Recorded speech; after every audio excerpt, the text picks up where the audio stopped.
Our main guy, Collin Kennedy, jumps on the show. We're going to dive into not only Alabama, but Missouri here on the Sooner or Later Sports Show. Hog Media Production presented by Sleeper. I'm your host, Jay. Thanks for pulling up here on the YouTube channel and listening wherever podcasts are downloaded and listened to while you're here. Please wipe your feet and like, subscribe, rate, review. Give us 5 stars. You don't think we deserve it? Go ahead and give us 5 anyway and gift it. So today we're going to dive into some fun topics in today's show. We got Collin Kennedy from 247 and Sooners Illustrated pulling up. We're going to dive into a little bit on the Alabama game, get his thoughts and make sure that, you know, your boy wasn't off base. We're also going to talk about this upcoming Missouri game and, you know, hint a little bit at some recruiting. So make sure you hit the like, subscribe button here as well as the Sooners Illustrated, and check out the links in the description below of some other shows that Collin's been on in preparation for this Missouri game. And without further ado, let's talk some ball with our boy Collin Kennedy. We're back with another episode. We've got our guy, Collin Kennedy, Sooners Illustrated, 247 Sports. Once again, we were able to steal him away. Talk some ball. CK. Steal me away for the CK and J show? That's what you're saying? I got to steal you away to the CK and J show because you've been all over the place, man. It's the end of the season for high school ball. You're in Oklahoma more often. You get to be here for the last couple of games. How's it been going, my man? Grinding, man. You know, we completed the part-time move to Norman, so I'm about to, right after this, throw everything in a suitcase and drive back up to the Sooner State, and may stop by a high school playoff game, maybe write some more. I don't know. There's a lot going on. And all I know was I had to hit the pause button because any chance to talk some ball with my guy and the good folks out there, the good people, we got to do it. 2 things. Number 1, I always like to start off with a side tangent. Yes. I've started my baggy clothes era of my life. My wife and I got into an argument the other day about it. I'm wearing like a double XL t-shirt currently, and I adore it. I'm curious to see if people are more in the loose fit or tight fit era of their lives, because I'm entering that territory. And then number 2, this guy's not going to say it for himself, so I will go ahead and say it anyway. At time of recording, he's at 19.9 thousand subscribers on YouTube. Get it to 20. We're almost there, guys. Before kickoff of the Mizzou game. Who better to have helped all of us navigate the last several seasons, for better or worse, than this guy right here? Get him to 20K, folks. Let's do it.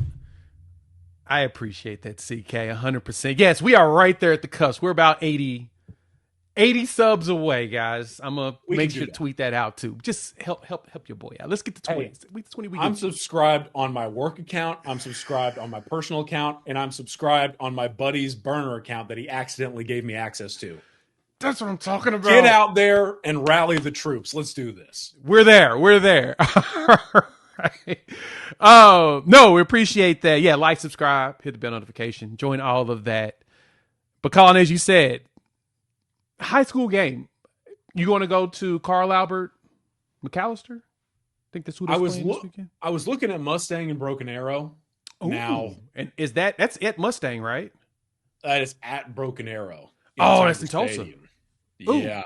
So I don't think I'm going to be able to make that. I'm thinking about maybe going by Washington to see Case Alexander, Creed Barrett. They have a really fun running back in 2028 too.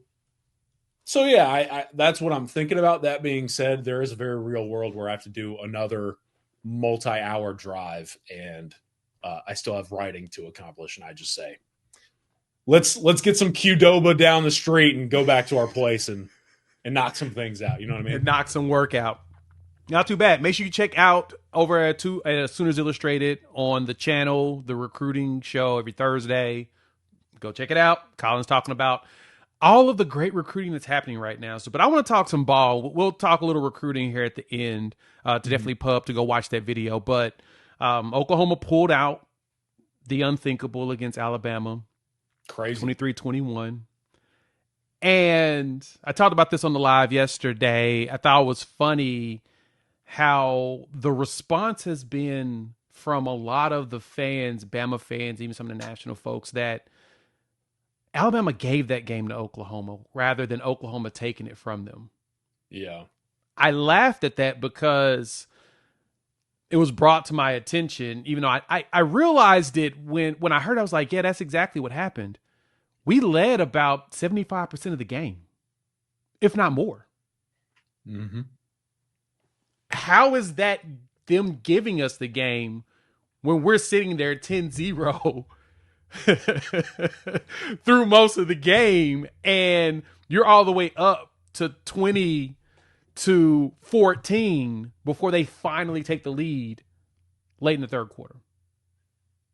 How does that work? So I'm really glad you started off with this because I think it is important for Oklahoma fans who see this narrative going around out there right now to kind of get a grasp of where they really should be. And I'm here to tell you the truth. I talked about this. I did a podcast with our Missouri site, Power Mizzou. Feel free to go check that pod out. I just basically talked a bunch of Oklahoma football. But he asked me, he was like, look, it's funny when we in college football, we cover a team or the fans' favorite team, that team creates a bunch of turnovers and forces teams into a bunch of mistakes. And it's like, oh, that's just great football. They're doing great stuff out there to force turnovers and things of that nature. But when it happens against you, when you lose a game because the other team forced turnovers and mistakes, it's like, oh, that was fluky. We gave the game away. We beat ourselves. And it's like, well, you can't, that's not how this works. So I told him, and this is what I would say. You know, for weeks, Oklahoma couldn't get a turnover to save its damn life. Couldn't do it. They were in the hundreds in almost every statistical category when it comes to turnovers created, turnover margin, turnovers lost. Yep. And they were still winning football games. And I always like to highlight when Brent has really appropriate and pretty insightful quotes. I think he's had two about this stuff that I agree with wholeheartedly. Number one, he said it after the Tennessee game, if I remember correctly. He was like, you don't apologize for that. You don't apologize for making the most of the other team's mistakes. Because guess what? This is football. And both teams are constantly making mistakes. At the end of the day, you're talking about young men in the heat of a game in hostile environments trying to execute a call that on a down-and-down basis, they may not be ready for it. And if something happens, well, that's just how this game goes. That's the beautiful sport that is football. And it's why we love it. You do not apologize for making more opportunities, pan out for yourself than the other team and having that play a role in the end result. And then number two, Brent the other day said, look, you have to be doing enough in your control to make your opponent willing to put the ball out there. And that's my biggest thing. The first few weeks of the season, they were not doing things that they have done over the last few weeks to create these turnovers and mistakes. What am I talking about? I said this on the podcast. Think about the turnover that really got it going. Owen Heineke blitz, blows up the quarterback. R. Mason Thomas picks up the fumble, stiff arms a tight end, 25 yards. I have never seen that before. And with an injured leg after the stiff arm, still finds his way into the end zone. And it's like, I don't view that as a fluky turnover. I don't think Tennessee wanted that to happen or let Oklahoma have that, right? And then go to the Alabama game. Let's just run through all three turnovers where Alabama gave Oklahoma the game. The interception is a perfect pressure call by Venables. Yep. And Kip Lewis springs free and is right in Ty Simpson's face, and he has to get rid of the football, and it ends up in Eli Bowen's hands. And then, oh, by the way, Eli Bowen goes 87 yards. I don't think a team is willing to give its opponent an opportunity that includes 87 yards gain and a touchdown. I don't think that happens. The punt return fumble, that's just Jaden Hardy punching the ball out. after Ryan Williams gains 14 yards. I don't know how that's fluky. And then last but certainly not least, Taylor Wine's forced fumble on the strip sack. He's just flat out beating the offensive tackle. Flat out beats him. And Oklahoma kicks a field goal. That ends up being the final, right? Yeah, that was it. You don't apologize for making the most of your opponent's mistakes, and you really do not apologize for it if you're the one who's forcing the issue, if you're creating the turnovers yourself. That's where I'm at with it. I think it's a really lazy narrative out there, if I'm honest with you.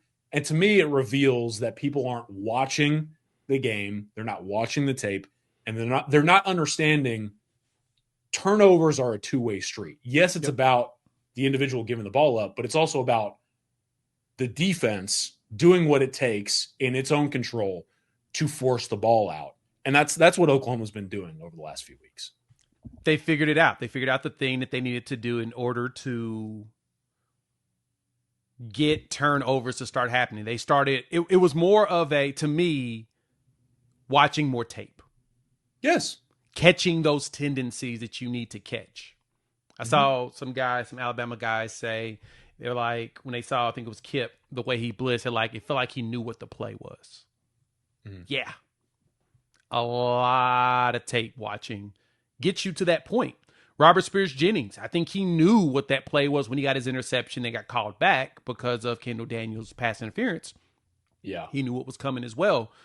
But as you said, a lot of the errant throws you get from a Ty Simpson type quarterback, again, I praise him because he's really good.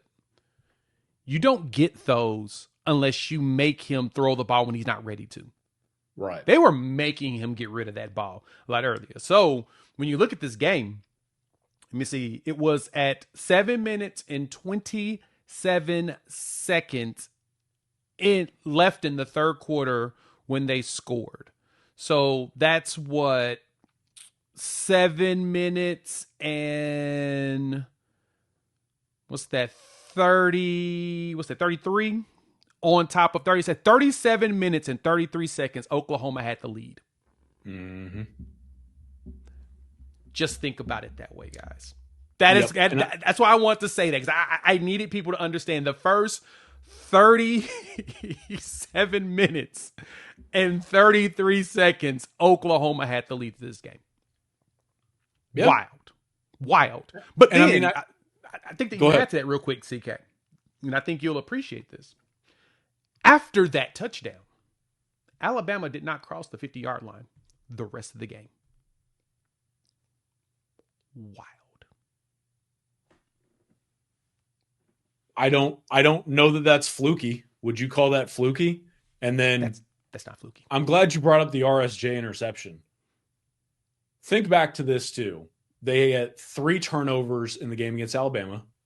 They had a 4th called back on the interception by Robert Spears-Jennings.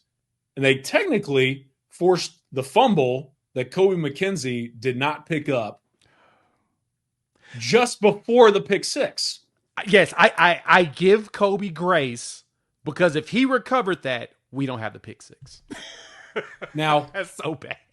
I'm not beating a dead horse. Here's why I bring all that up. That's like 5 moments you can recall right off the top of your head where Oklahoma is the one forcing a turnover. First of all, if there are 5 instances of turnover creation, is that fluky or is that a trend? And second of all, Oklahoma, to your point exactly, Oklahoma literally told you in the postgame, hey, this is their words. We knew, and we talked about it as a team going in, that Ty Simpson had like the number 1 fumble rate in the pocket if you got to him at quarterback. So they watched him on tape, they ran the statistics, and they knew if they can get home a quarterback who had, I believe, only thrown 1 interception going into that game, but had one of the higher fumble rates in the country. 5 fumbles. 4 straight games he fumbled the ball in the pocket. 4 straight. This was his 5th straight game with a fumble in the pocket. Is that a trend or is that fluky? And if they saw that and they ran the numbers, and they knew it, and that's why they called all those pressure packages, which then forced him to get the ball out. Is that fluky, or did they literally tell you they knew what they saw on tape, and they ran the numbers in house, and they said, we're going to make this dude make some mistakes? I don't know. Exactly. Something to think about. And I bring this up for those that are listening again, as we talked about it the other day.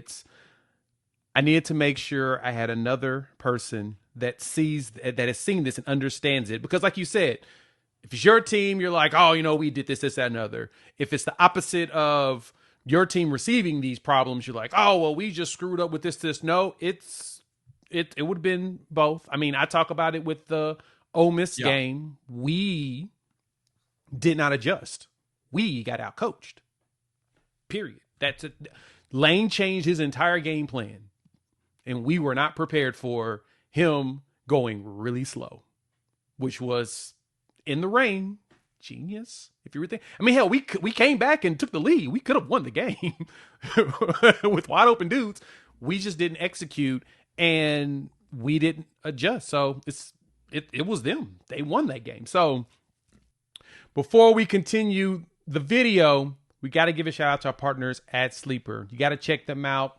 They got some of the best odds and options out there in the daily fantasy game, and they're going to hook you up. Match your first deposit at 100% up to $100. Plus, give you $20 just for signing up. Use our promo code UNFAIR. So let's make a couple of picks this weekend in the college football realm. Of course, you hit that college football button. They've got all the sports, too. They got NBA. You see Nikola Jokic is a free pick coming up.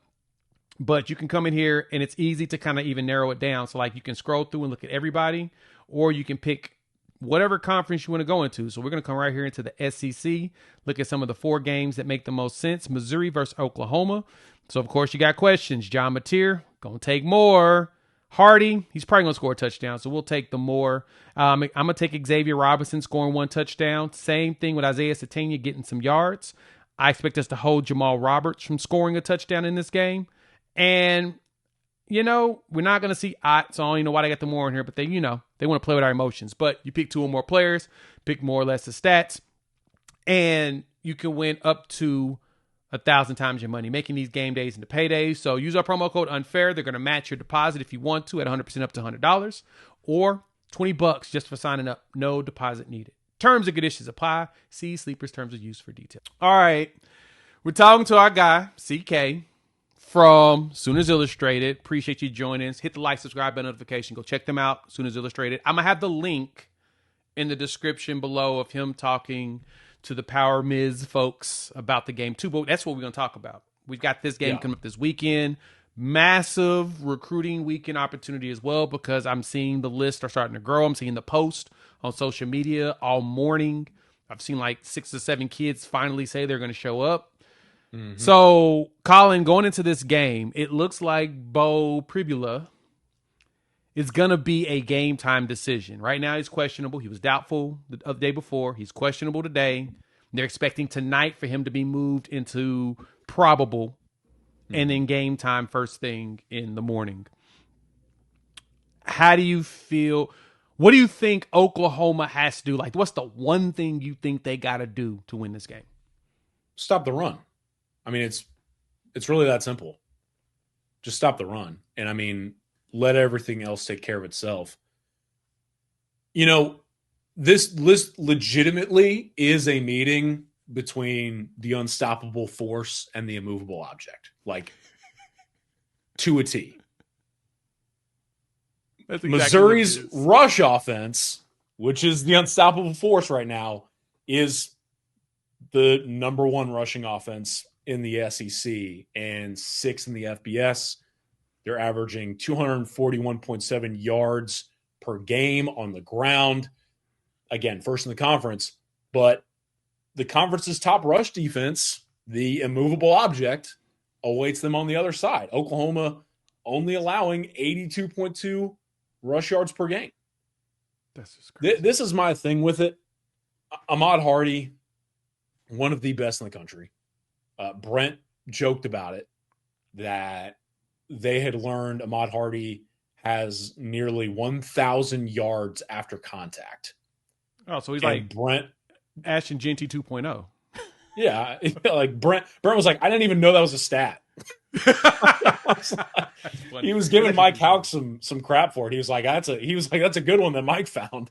But look, it really comes down to stopping the run for Oklahoma, the best rush defense in the SEC, top 3 rush defense of the country, because this is a difficult scheme to defend. You know, they can blend in some gap scheme stuff. Obviously, there's some base wide zone implemented, and Ahmad Hardy is elite, but they've got a good offensive line. Their tight end, Norfleet, is a guy that I was told by several in the preseason, like someone that NFL folks love. I know he's getting healthier. They have not just Hardy, but the tools and the play caller around him to make him effective. But if you stop the run and you do what you're supposed to do, that is Oklahoma's defense. Mizzou has played 2 true road games so far. They didn't leave their state until what, like the end of October? Yep. Like 3 weeks ago, they finally left the crib. They're 1-1 in their 2 road games all year. First of all, I don't know how that happens. Let's do something about that. But I also know that, you know, their one win, if you'll remember correctly, on the road was over Auburn in overtime. So here's why I say that. This Missouri team really does not have like a body of work, which is the important phrasing, to show you that the Tigers can go into a hostile environment and win without Ahmad Hardy consistently being the focal point of the offense. Again, they've only played 2 true road games, but Jay, I still find this fascinating. They have 1 passing touchdown on the road this year, which is technically the fewest in the entire FBS. Shout out to CBS Sports Research for that stat. But it's like, again, they do not play road games. They have not experienced a lot of atmospheres, and they have not necessarily consistently shown the ability to go win football games away from their home stadium without Ahmad Hardy being the guy. Now, I know that I want to say he had 66 rushing yards against Auburn, maybe 70-ish. Like it was low. Bo was the top runner in that game. And Bo also threw for 250 yards in that game. And we'll dive into that. You know, his outlook is obviously a primary layer to this matchup. So I think this game really is as simple as, does Oklahoma stop the Missouri rushing attack? Because if the Sooners do, I think that they have every reason to be very optimistic about the outcome here. No, I agree. And so I was wrong. It was the Alabama game where Bo was the best passer and rusher in the game. He had 58 against Auburn, and Bo had 28 yards rushing in that game. It was a struggle game for them. I'd say the best game they had in a losing output was against Texas A&M, and I think Texas A&M just didn't care. They were beating the crap out of them, so they just kind of just were like, man, we're on autopilot. I mean, you give it 200 yards rushing in the game. You have 2 running backs run for 100 yards. That sounds like a game you possibly have lost, but A&M was already dog walking them at 24-7, and it was just like, oh, now we're going to just start running all over the place, which kind of makes sense. Big run plays, stuff like that to kind of help them get going. But no, you're right. It's a crazy stat that they only have 1 passing touchdown in their road games. And I think they've 2 road games. 2 road games. 2. They're only 2. And they're 2. They've only got 1. And since that, I think they've only got like 3 total. In the last, 4 games? That's crazy. I believe over the last couple of weeks, I want to say it's the last 2 games, our guys at Power Mizzou said that Missouri's offense has amassed 189 passing yards over 2 games, like total 189 passing yards. So, and that's mainly because you're playing a true freshman, right? Who truly isn't ready yet. That's nothing against him. It's just, the game's the game. If you're not ready, you're not ready. People recognize that. And we know how Brent Venables does against freshman quarterbacks. That's like his favorite thing to feast on. Redshirt freshman. Heck, I was mentioning it before to somebody.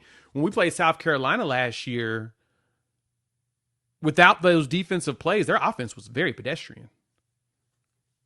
Like, we have to keep in mind that most of their touchdowns were coming, those two, the fumble were coming for a touchdown, the interception, like 2 pick sixes, or then the fumble that led them right there down the field to score. I mean, that's 21 points there, but they could not drive.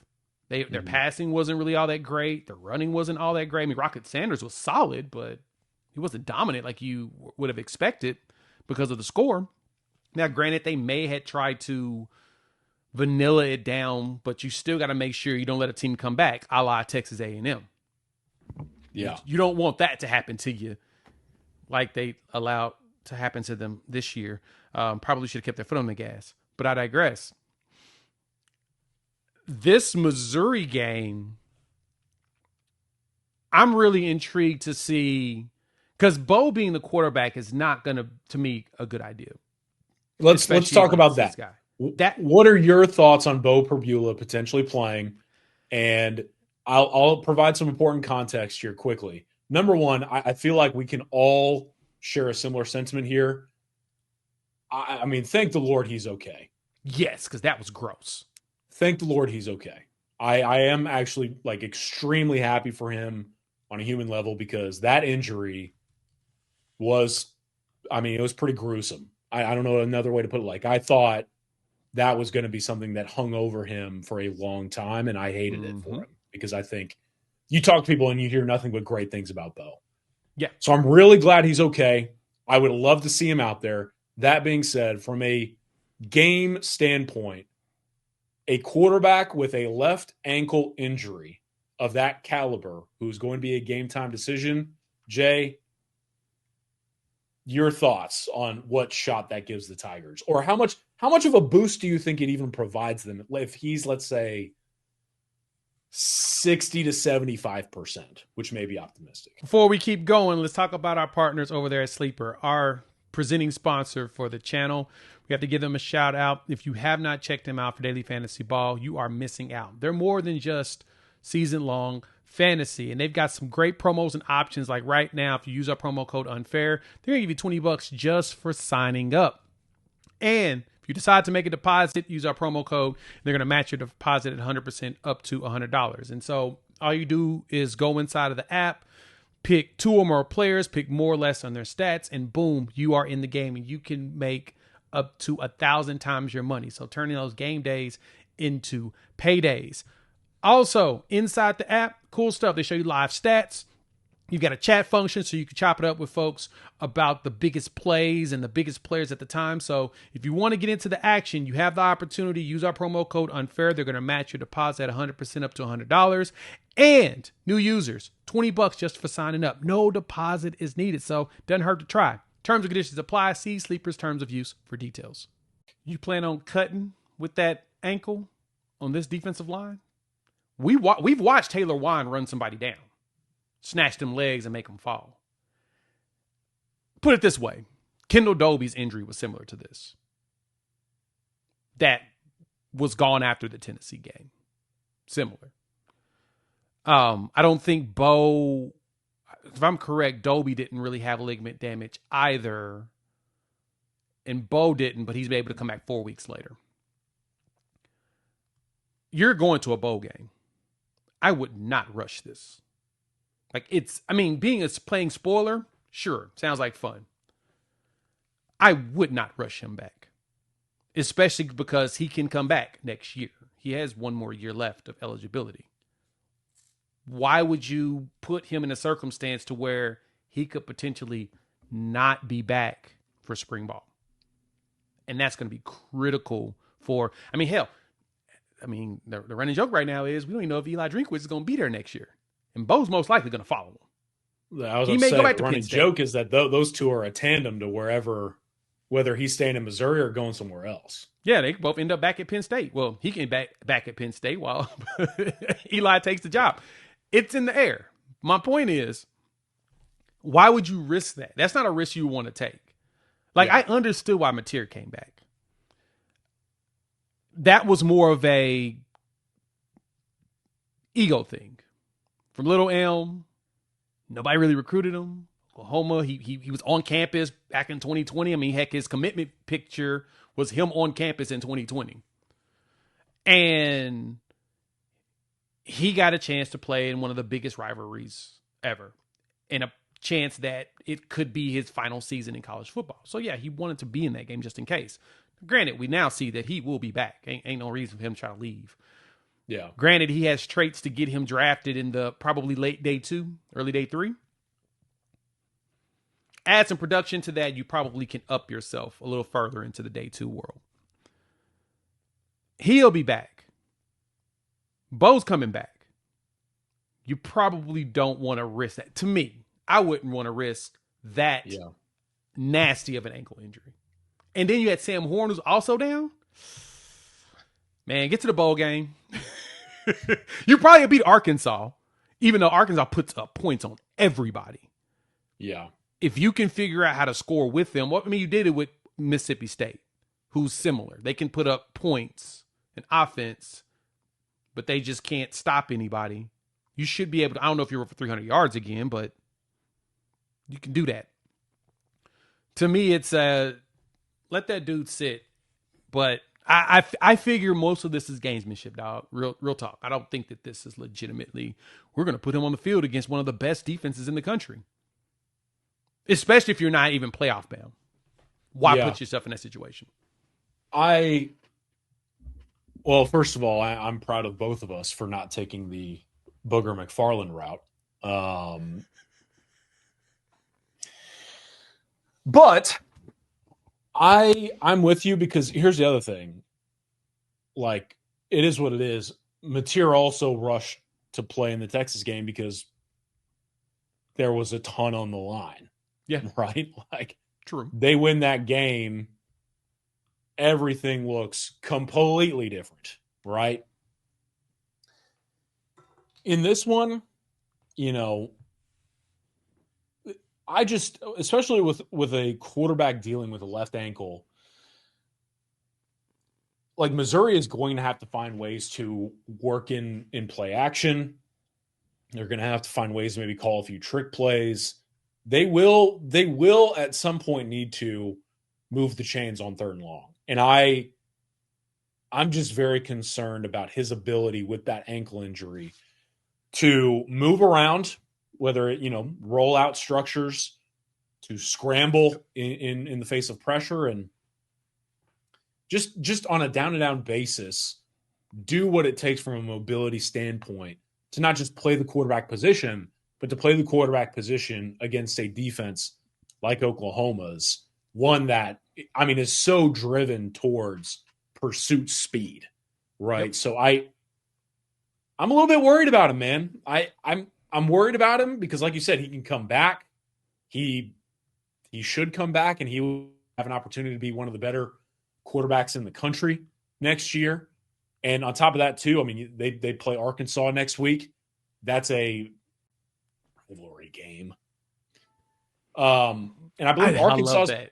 I feel so bad for them. They don't really have a rival.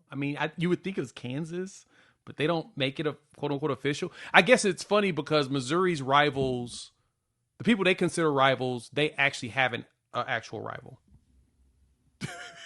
Well, you would think it's Oklahoma, right? Like, the SEC is so good at just like forcing the issue with this rivalry stuff, and it has really kind of reared its ugly head since Oklahoma and Texas have joined the conference. But like, I believe Texas plays Arkansas this weekend, if I remember correctly. Yep, they do. So like, Mizzou is catching Arkansas off the heels of a rivalry game next weekend. That should be a winnable contest for them, and that would put them in a position to finish the year pretty strongly, all things considered. Yeah, I get it. I said it repeatedly. There is probably no one on the planet who would enjoy spoiling the Sooner season more than Eli Drinkwitz and the Missouri fan base. And I would tip my cap to him, right? But there's also like the long game. And if he plays, which I feel like he's going to play, I'll be holding my breath for him. And I kind of hate that that's a layer to this game. You know what I mean? Yeah. No, that's a fair point. I'm still on the train of it's all gamesmanship, and he probably suits up but doesn't hit the field unless there's a true chance of them closing the game out and they need some additional firepower to win it. I think they go with Zoller, which I feel bad that it will be Zoller. But I mean, like you said, if he's coming back and he's medically cleared, that doesn't make him 100%. How's he going to handle the pursuit of this defensive line? How's he going to handle the pursuit of these linebackers? The blitz packages, Brent Venables is going to throw at him. BV said it. He's good at this. And he's right. He proved a point this year with the way that this defense is played with his hair on fire. So, okay, offensive side of the ball, we got to talk about. Thank you all for pulling up. Hit the like button. If you're new to the channel, subscribe, rate, review, give us 5 stars. Check out Collin Kennedy and everybody over there at Sooners Illustrated. Go subscribe to their YouTube channel. Word on the street is if you go to the site right now, SoonersIllustrated.com, you can get 75% off your annual VIP membership.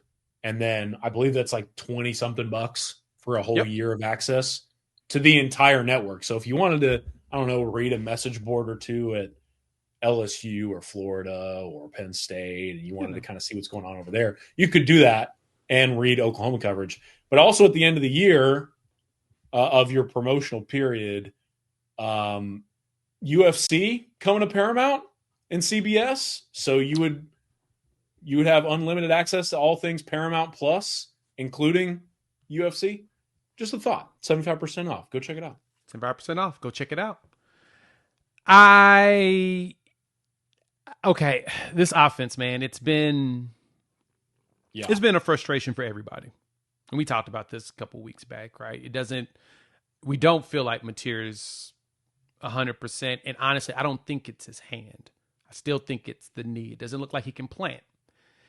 When he's running just straight lines, he looks great. That touchdown against Bama, if you noticed, he didn't cut. He just ran straight, did some spin moves. Yeah. Basically took the momentum with him, which he's really good at, by the way. He's really good at leveraging momentum of tackles to move himself forward more. But you haven't seen him plant and just really cut on anybody in a while. And when BV said he had a knee deal before, I was like, okay, so that's what's been going on since that Auburn game. I'm curious to your thoughts. Will we get Mateer Michigan version? I mean, we thought we had that in the second half of Tennessee. Do you think we can even get that version of him back for the rest of the season? I mean, I don't know, and this is kind of a cop-out answer too, but it's like, I don't know that you need that. I don't know that you need that right now. I think that this team has kind of shown you what it is. And it's a team that's going to win through defense and special teams because, man, that special teams group right now is humming. Nails. Humming. I will say, if there were ever a time for John to get back to that form, you would sure like for it to be like right now, back at home in front of the home crowd to stifle some of those narratives. You're going up against a defense in Missouri's that is like genuinely elite, right up there with Oklahoma in a number of statistical categories. And then, oh, by the way, it's like, well, this is crazy to me. The playoff committee basically said publicly that they don't like Oklahoma's offense. That's nuts. That is the dumbest thing I've heard. So, for real, if you see that with a potential home playoff game on the line, yeah, I would love to see not just Mateer, but this offense as a whole get back to some of the explosive nature that it showcased earlier in the season. However, the most important thing that you just have to do is go win, right? Yeah. You just got to go win these next 2 games. Control what you can control. And that, to me, has kind of been the theme for John Mateer. John, right now, in my personal opinion, over the last few weeks, has learned, hey, if I just don't mess this up, if I just do what is asked of me and do not put the ball in jeopardy, we're going to have a chance to win. Yep. And you've seen that in the Tennessee game. You really saw it in the Alabama game because he had a near interception tossed out there that did not get taken. And it felt like after that near interception, yeah, he had like multiple. And I said it too on our instant reaction. I was like, hey, Alabama should have probably had a few turnovers themselves. But I do think that John, through those moments, has said to himself, all right, let me just calm down. Let me cool off. Let me just see what I can do. Has he been perfect in that sense? Obviously not. But I do think he has shown an improvement in a lot of ways in terms of just protecting the ball, executing the offense, and taking what the defense is giving him. And if he does that, yeah, it may not be as cool as the Michigan game or the Auburn game or what have you, but it's part of the winning recipe for OU right now. And so all he has to do is just play his part, be that primary ingredient. And as long as that offense with him at the helm doesn't mess up, for lack of a better term, Oklahoma's going to have every ability to go win these last 2 games. And I think for me, that's why I don't know you need the hero ball version of Mateer you saw earlier in the year. No, that's a fair point. Because that's, if you really think about it, that's really spot on. That the way this defense is playing and the way that the offense at minimum is capitalizing when they're given the short yardage. I mean, yeah. I would knock on wood typically behind me, but I don't think this is a scenario where I truly should. We're 100% in the red zone this season. Yeah. Tate Sandell has been nails. Yep. Every time we get a chance to score, we find a way to at least put points on the board.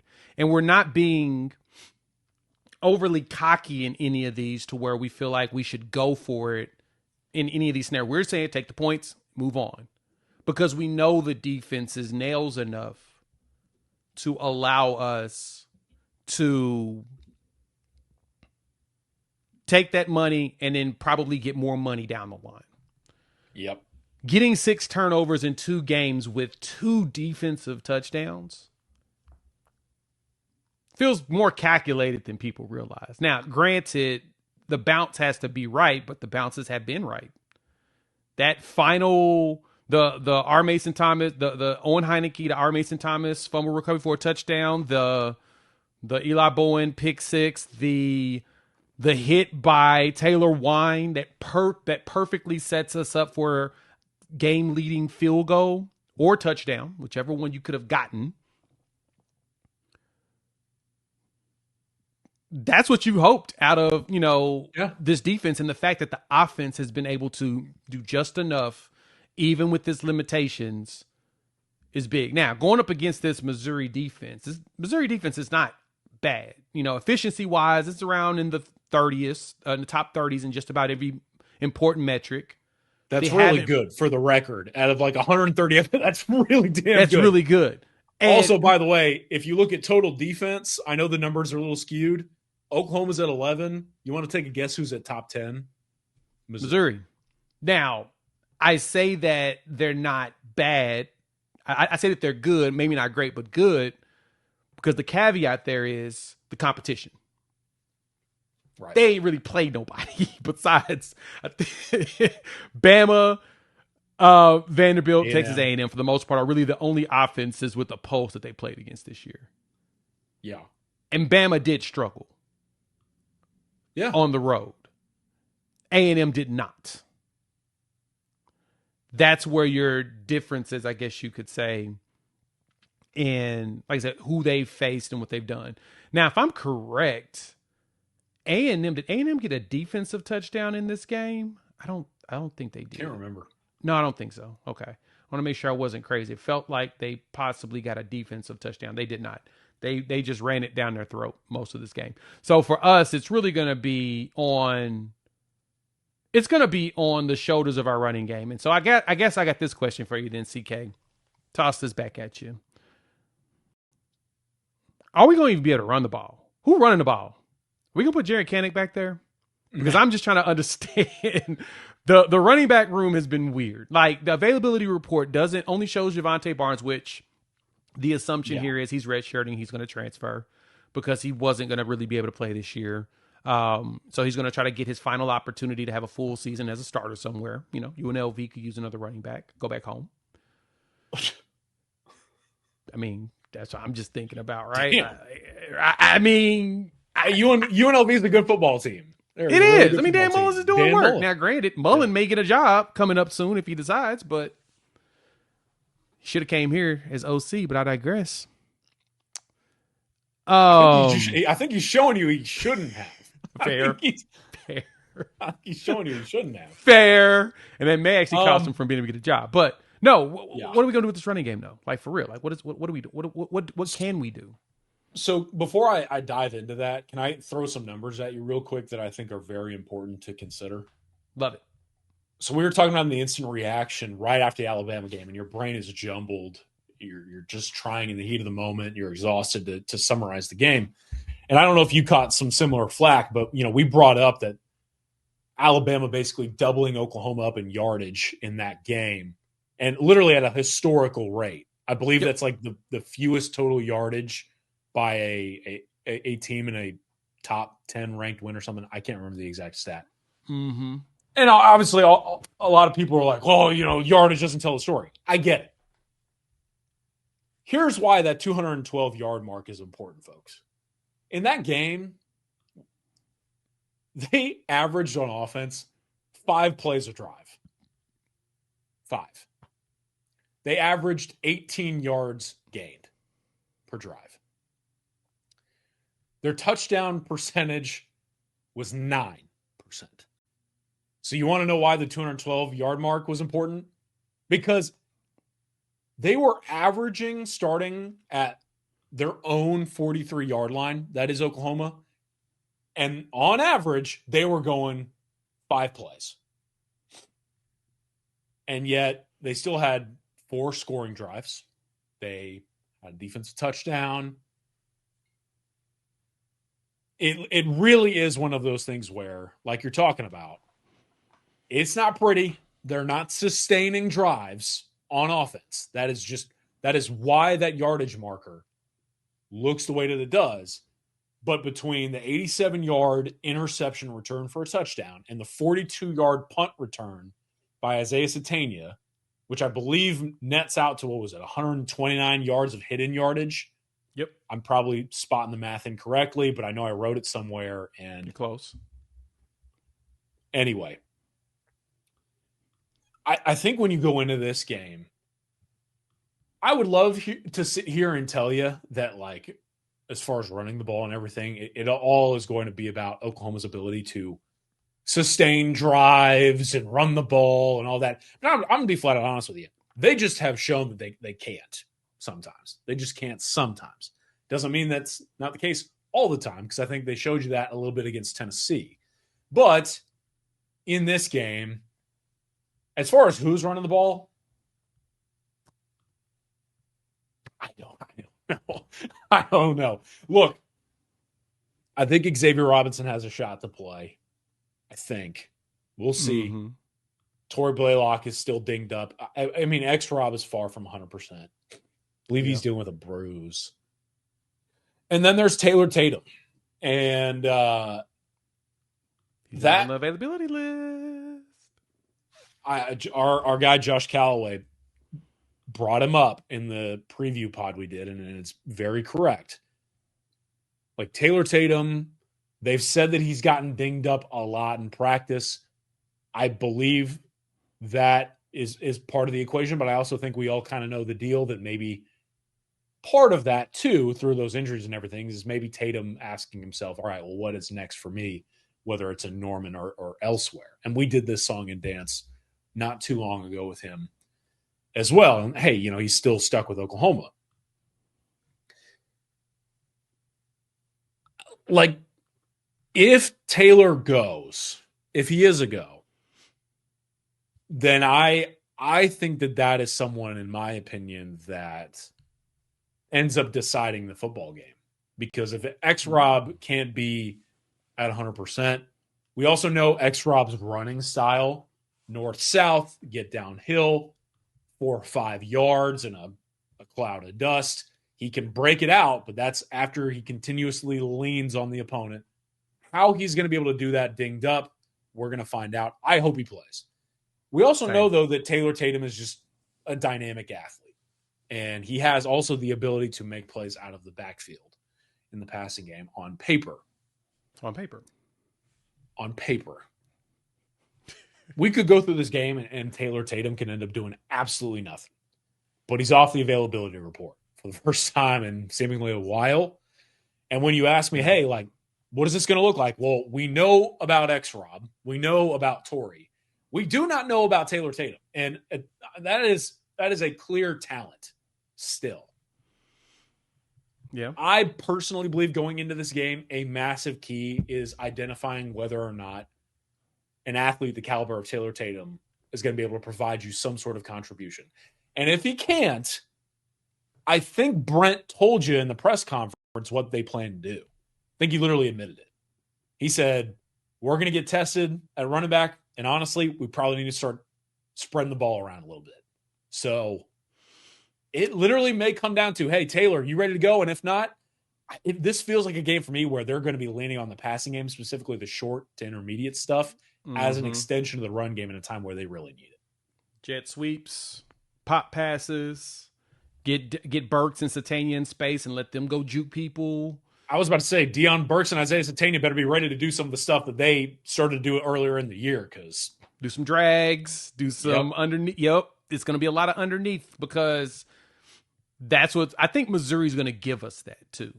Personally, I think defensively their goal is to just, we know they can't really do explosive plays, but there's a good chance they're going to try it. I don't think you want to tempt Mateer to lob the ball deep a lot. No. Even in the way that he's been playing, I don't think you want to tempt him. I mean, the Ole Miss game, he had a teardrop there. He had the rocket pass to Isaiah Satania on the sideline, which obviously he likes him when he's under duress. He knows Satania is going to move to a spot to help him not only see him, but be able to get a rocket thrown right to him. It's now on Mateer's eyes of understanding where everybody's located. Yeah. Okay, I got to ask the question. This has been posed to me 30 million times, and I keep saying, I don't know why y'all even worried about it. But you said this. BV said it. They're going to spread the ball around. They're going to get a ball to Ott. They're going to make that man play. I wouldn't get your hopes up. I didn't feel like it, but at the same time, if everybody's dinged up. I mean, look, do I think there's a non-zero chance he's out there? Absolutely. Mm-hmm. And I've heard some things that, maybe. But I also, I'm debating on if I should say what I want to say. I think that it has been made pretty clear. Okay, let me see if you're picking up what I'm putting down so I don't have to come out and say it. Yep. You were in the stadium. Yep. At Alabama. Yep. When they came over and sang the chant with the fans. Yep. Did you catch number 0 out there? I did see a video with him there doing the alma mater. I don't know that he was all that enthused to do it. 0. I didn't see a hand really go up at all, actually, now I think about it. I think it's actually on OU's page of them doing it. You can kind of see. You don't feel like there's a buy-in. At the end of the day, where we're at. That dude's making bank. I'll just come out and say it. He's making more money than a lot of us we'll see not only in an individual year, but maybe several years to a lifetime. When I am being told by other people, not in the program, let me specify. When I'm being told by other people, maybe fans, beat reporters, whatever the case may be, that they watch him and they go, he doesn't want to be here. Like he would rather be anywhere else after a win over Alabama. I don't know, man. I have a hard time trusting that. So that's where I'm at with him. And like, I get really uncomfortable because I never really want to talk negatively about people.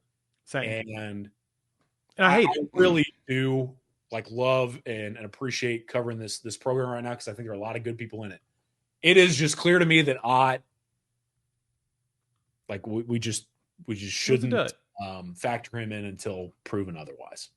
Yeah, it was a dud. Unfortunately, that the game's the game.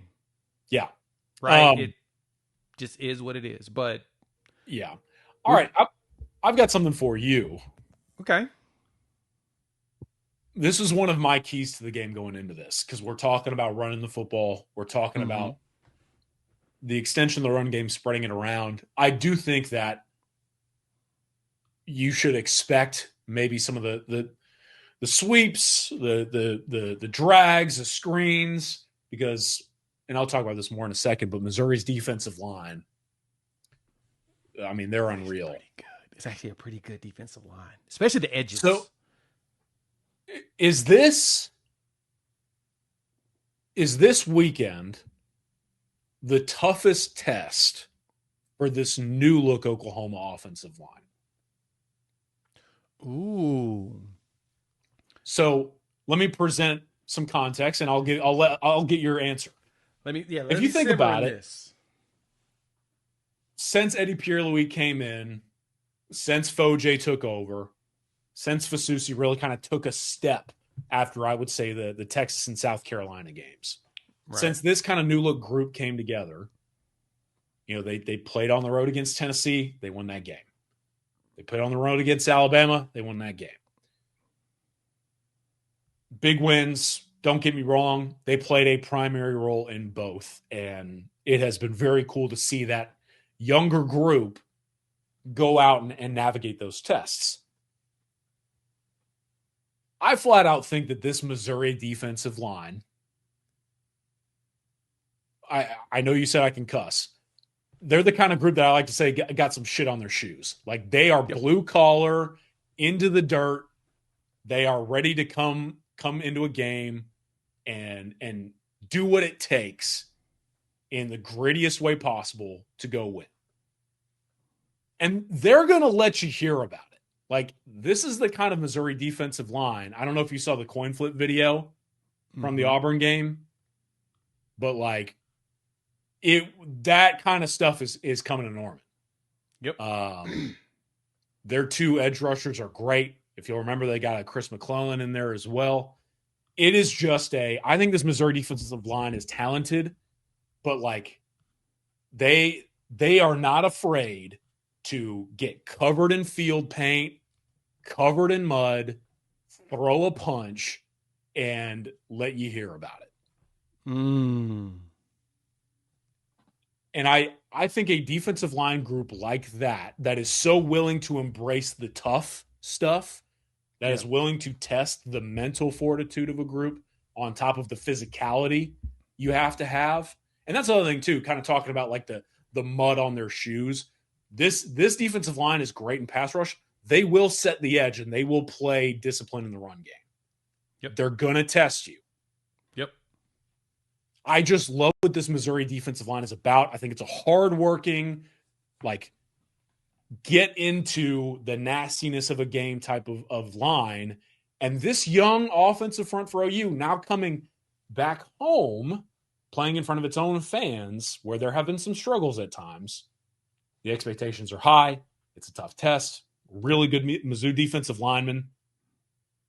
This feels like, to me, since they've gone on this like road campaign, now arguably their toughest test, especially when we know what's happening with the run game, with Natir, and some of the stuff at wide receiver.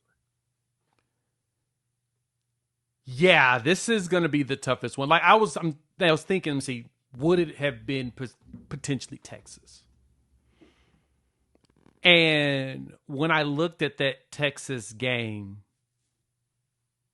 we went at the half, what, 3-3? Mm-hmm. We could have went into that half 17-3. If injuries and execution didn't exist. Injury didn't exist, but execution existed.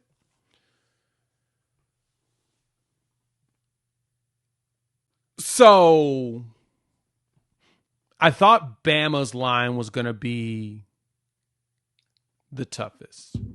Mm. And they showed a little something with the run.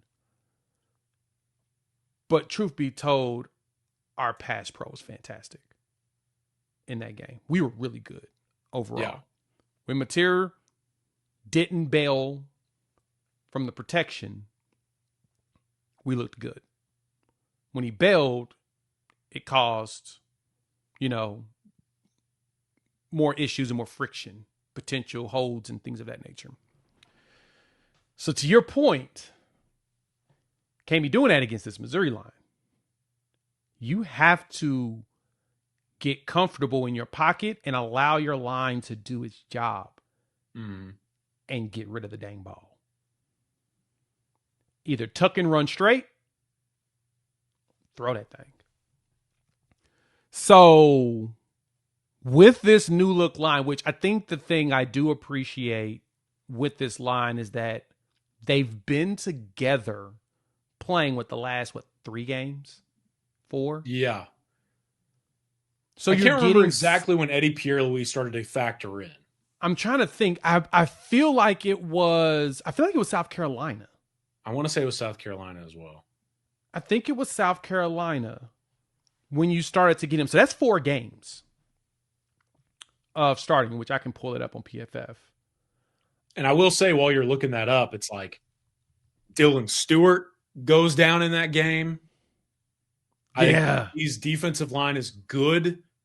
I think Alabama's defensive line is good, but they had dealt with some injuries. Yanze Pierre stepping up for them has been huge this season. Yep. This Mizzou defensive line, they got guys. They got guys, man. They do. And let's see. Did you find it?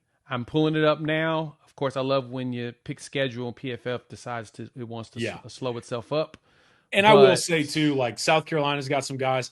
I think, and I like just going back to it, it's like this Mizzou defensive line isn't just talented. Like we've seen the young offensive linemen have that, we talked about it. They don't know any better sometimes, so they just got that pin your ears back and go play, be physical mentality to them. That they're going to get matched by a Mizzou defensive line group that, again, I think like is willing to mix it up and basically fight you at the line of scrimmage. Yep. So he played in the South Carolina game, but he did not start. Yeah. He played 40. He took the most snaps in the Ole Miss game. Him and Heath, he hit 45-22. So I'd say Ole Miss is when you really started to see them play together. And that's when Fogier played too at right because Simmons was out. So 3 games, basically. 3 games together. To me, that feels like solid continuity. Yeah. Especially because Fasusi's been at the left dang near the whole season since Michigan. This is going to be the best test for them to tell us what they are as far as a unit. And if they can execute at a high enough level to give Mateer time and Mateer shows the confidence in throwing it, going into LSU, which that one could be a very tough one too, because they've got a lot of dudes that fly around, especially like Harold Perkins. I don't know if Weeks will be back by then. Either one of the Weeks brothers. They've got dudes on that defensive line too. They've got dudes. Yeah. Dominic McKinley, who we all wanted. who we're probably going to have somebody call as soon as portal season hits.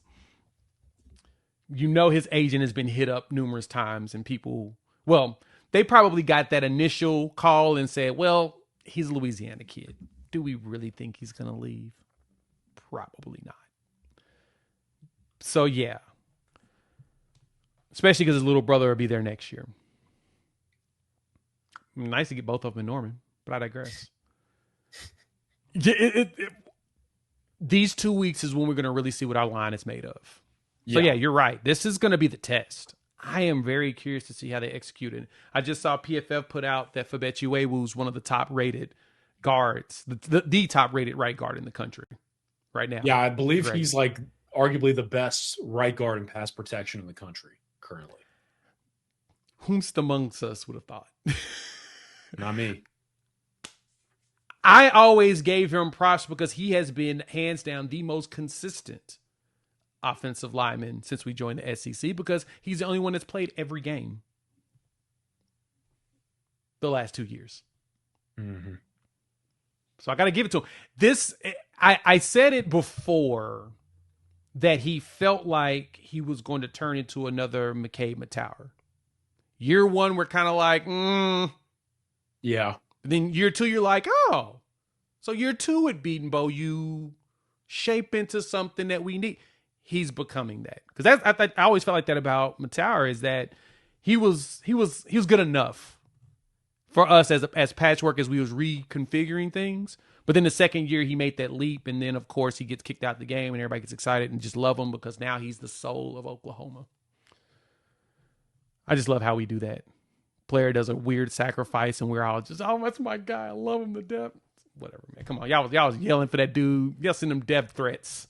Not all of y'all, but some of y'all was sending death threats literally throughout the season. But no, I think that Uewu has become that. He's become just a consistent piece. But when I saw that, I was like, that's kind of why I didn't realize. I even looked at some of the other folks that grade linemen, and he's been pretty highly graded by them too. Yeah, the pass pro's there. Again, we just need Mateer to sit there and throw the dang ball. Yeah. Take your time. Be patient. Should be good. You got a score prediction? Have you already picked a number for this game? Because I'm struggling. Yeah, I think I went either 20-10 or 24-13. That's kind of where I'm living. I subtly think that this game is like prime under territory. Oh, yeah. I mean, both teams want to run the ball. Both teams have elite defenses. It's an 11 a.m. kick. I feel like this is pretty prime territory for the under to hit. So that's kind of where I'm at. I have Oklahoma winning. I don't think that should be much of a surprise. Especially with the quarterback stuff with Missouri, it's hard for me to. Yeah, that's where I'm at too. I am the quarterback situation for them is the only reason why I'm betting against them fully. A healthy Pribula, I think this is a very close 50-50. I don't think the spread's 6.5. Let's put it that way. If Bo's healthy. Yeah, I mean, it opened at 10, if I remember correctly. Yeah, some books had 10, some had 9.5. I've seen some at 7.5 opened. But yeah, I think actually it was Circa that opened at 10, and then some of the others, FanDuel had them like at 9.5. Now it's 6.5. Yeah. The traffic is pretty even in the betting world for the most part. I mean, more lean to Oklahoma, but still pretty even.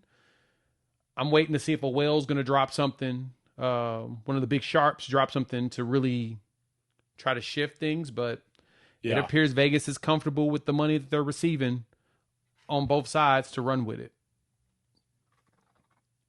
I'm at the same spot. I think I said 22-10 has been the number I'm sitting at. Don't run home and take that bet, people. I don't recommend it. I doubt I get lucky like I did last week. Last week felt like a 23-21 game. It's the only reason why I said it all week. It felt like that Georgia game. And not to throw more on them on that, but I mean, if a true freshman doesn't drop a wide open touchdown, that's a 28-24 game. Dude was wide open. I feel so bad. But it's a true freshman, dog. That's what happened. So, yep. CK, it's time for you to hit the road. Thank you for joining. Check them out. Sooners Illustrated. Make sure you go 75% off right now is their promo they've got. Go hit the site up if you haven't subscribed. That's pretty good. You can get a lot of, great content. The visitor list is on there. Mm-hmm. And I'm going to make y'all go watch the visitor, the recruiting video he did Thursday. So you got to watch that to hear some details on recruits. Sign up, then go over there, watch the video, and then read the list. I've been scrolling through it, and man, the list, if it comes to fruition, we should have some solid commitments on Saturday. Yep. I think there's a chance for some good news for Oklahoma in more ways than one coming up this weekend. I'm so excited about that. We could definitely use some more of that. So thank y'all for pulling up. Hit the like button. If you're new to the channel, subscribe, rate, review, give us 5 stars. And we'll chop it up with each and every one of y'all next week. Thanksgiving. Yeah. What day are you coming to town next week? Friday? I think I'll be up in Norman on like Wednesday. Really? You'll be spending Thanksgiving in Norman? In Norman. Oh, yeah. Because you got people here, though. Yep. Sister lives up there. So we're going to go to my sister's place. It'll be a good time. And I look forward to potentially talking some ball on the channel during Thanksgiving week when it's at 20,000 subscribers. Yes. Help us get to 20,000. Tell a friend, a friend's friend. Go steal somebody's phone and hit that subscribe button. Basically what Pate says. So we'll chop it up soon, guys. Y'all be good.